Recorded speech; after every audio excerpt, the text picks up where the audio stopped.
In this video, we're going to look at breath entrainment and how you can use music combined with breath entrainment to help you sleep. One of the great benefits of understanding how breath entrainment works is that it can help you relax as well as help distract yourself from stressful thoughts.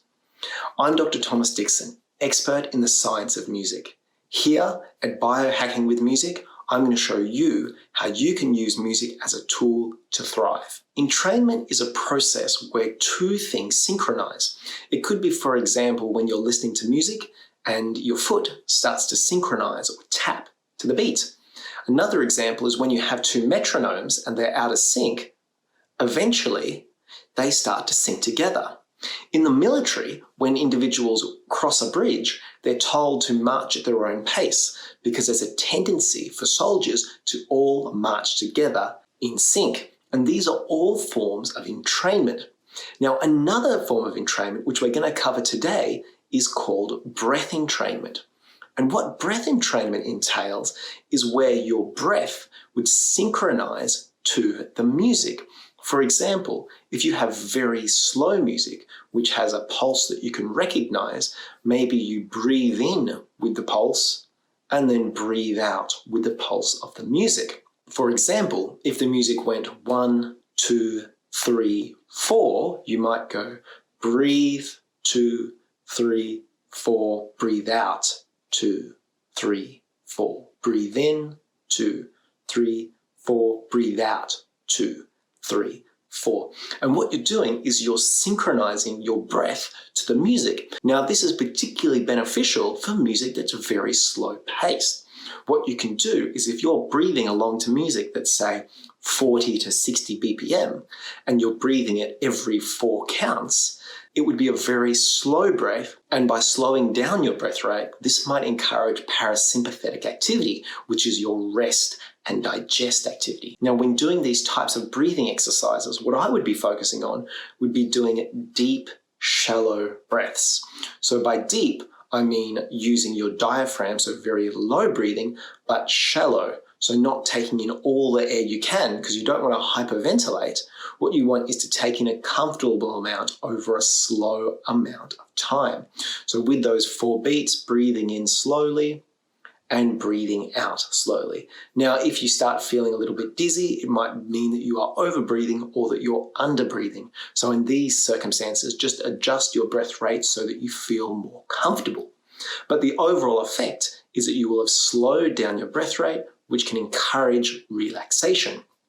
In addition to this, if you are counting along to the music and focusing on your breath, you are in essence doing a mindfulness meditation. You are focusing on the rhythm and on your breath rate instead of focusing on stressful thoughts that might normally keep you awake. So you get 2 benefits of doing this activity. The first is you get the relaxation from the breath rate, and the second is that you get the distraction. And the second is you get the distraction.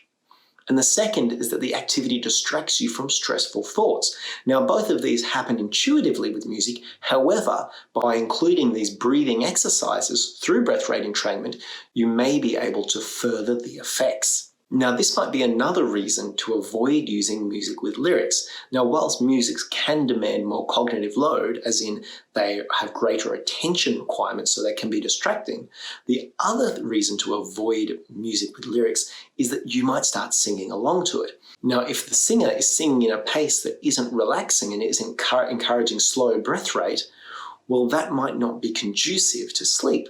So what I'd recommend is to choose music that you wouldn't sing along with. And in doing this, you can fully focus on breathing to the music instead of trying to avoid the lyrics that are being sung whilst you're relaxing. But what's really interesting in regards to instrumental music is that some musicians, such as cellists, are actually asked to breathe the phrase. So there may be pieces of music that have a very slow bowed cello movement where the cellist would actually breathe in very slowly and then breathe out as they're bowing up and down. The exciting thing about this is they may be experiencing breath entrainment through their bowing. And it's possible that you could take advantage of this too by breathing in with the phrases that the musicians are playing, assuming that they're slow and sustained so that you get that slow breath in and slow breath out. In this video, we've covered what is breath entrainment, how breath entrainment works, the benefits of breath entrainment, and also some other examples in regards to instrumental music versus lyrical music. Now, if you found this video helpful and you're seeking more information on how you can use music to improve your life, please follow or subscribe. And if you have a friend or colleague who you feel could benefit from this video, please share it with them. Thank you.